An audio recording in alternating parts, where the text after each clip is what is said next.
Assalamualaikum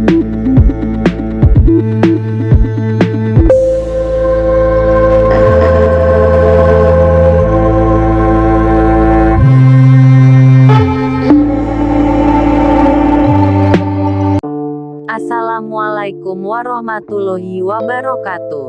Sobat, dunia gaib, atau biasa disebut dengan alam gaib, merupakan alam dunia yang berada di luar dimensi batas kemampuan akal pikiran manusia dan dihadapi manusia dengan sikap yang dijiwai rasa keramat, angker dan takut. Sebagai manusia yang hidup berdampingan dengan alam gaib tersebut, sudah barang tentu ada banyak cerita atau kejadian mistis yang pernah terjadi. Di video kali ini saya akan menceritakan pengalaman mistis seseorang yang diajak gadis cantik ke alam gaib, ternyata untuk menunjukkan bahwa dirinya jadi korban perkosaan. Tapi sebelum lanjut, mari berbagi kebaikan dengan cara subscribe dan bunyikan tombol loncengnya agar kalian tidak ketinggalan cerita-cerita selanjutnya. Arwah yang masih gentayangan, katanya bisa memberi isyarat kepada seseorang untuk melakukan komunikasi. Sepertinya itu sebuah cerita misteri. Namun bisa jadi ada yang pernah mengalaminya.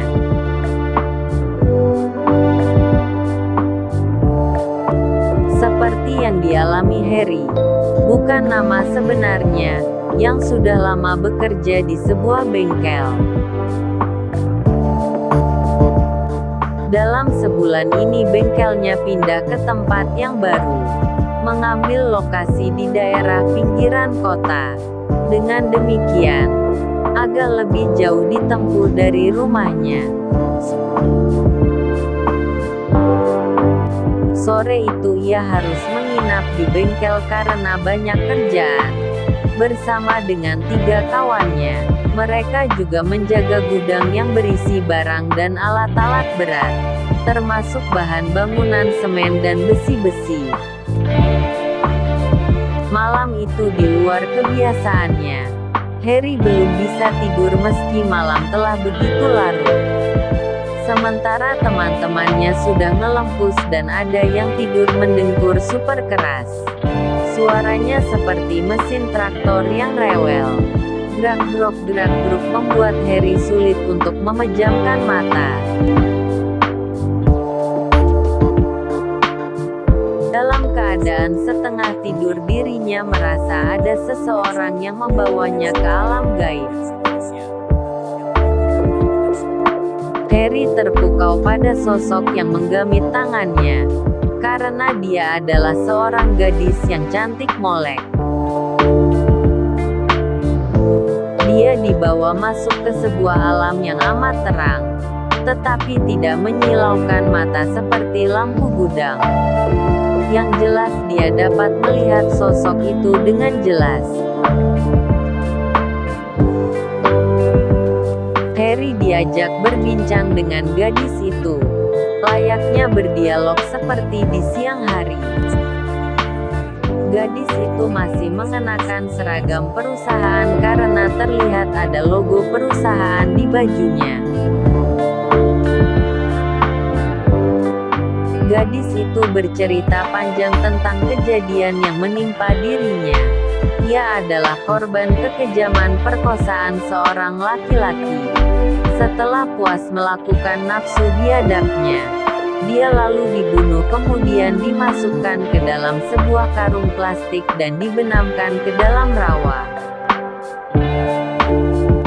Gadis cantik itu lalu memperlihatkan gambar lelaki yang memerkosanya. Gambar itu bisa bergerak-gerak layaknya tayangan di televisi. Letak bengkel tempatnya bekerja ternyata berada dekat rumpun bambu yang lebat. Pertemuan aneh itu sempat berulang. Harry mengira hanya mimpi saja. Tidak lama kemudian datang angin besar dan bambu-bambu itu kemerosak diterjang angin. Tak berapa lama ada bau harum masuk ruangan dan muncullah gadis itu lalu memberi penjelasan yang sama tentang nasibnya. Ternyata di dekat situ ada sebuah proyek bangunan yang membuat sumur bor sedalam 100 meter. Tadinya nabor itu mengenai plastik yang membungkus jenazah gadis itu. Dengan kesadaran sendiri Harry lalu melapor mimpinya kepada bos yang sedang membangun pabrik di tanah sebelah. Sang bos didukung sikapnya yang baik lalu mengadakan selamatan untuk membersihkan tempat itu. Seperti dikisahkan Wasutanto di koran Merapi. Sobat, Allah Subhanahu wa Ta'ala telah membatasi penglihatan kita sehingga kita tidak bisa melihat jin.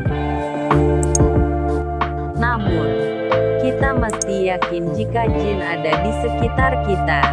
Jin mempunyai kemampuan untuk melihat dan mendengar kita sedangkan kita sebaliknya. Allah telah menciptakan bumi dengan tidak sia-sia. Begitupun dengan makhluk yang diciptakan Allah yang menempati bumi seperti jin dan manusia diciptakan semata-mata hanya untuk beribadah kepada Allah Subhanahu wa Ta'ala. Dan aku tidak menciptakan jin dan manusia melainkan supaya mereka beribadah kepadaku. Quran Surat Az-Zariyat 56. Sekian sedikit cerita misteri ilahi kali ini. Semoga kita bisa mengambil hikmah dari setiap kejadian dan menjadikan kita lebih taat kepada Sang Maha Pencipta. Amin. Wassalamualaikum warahmatullahi wabarakatuh.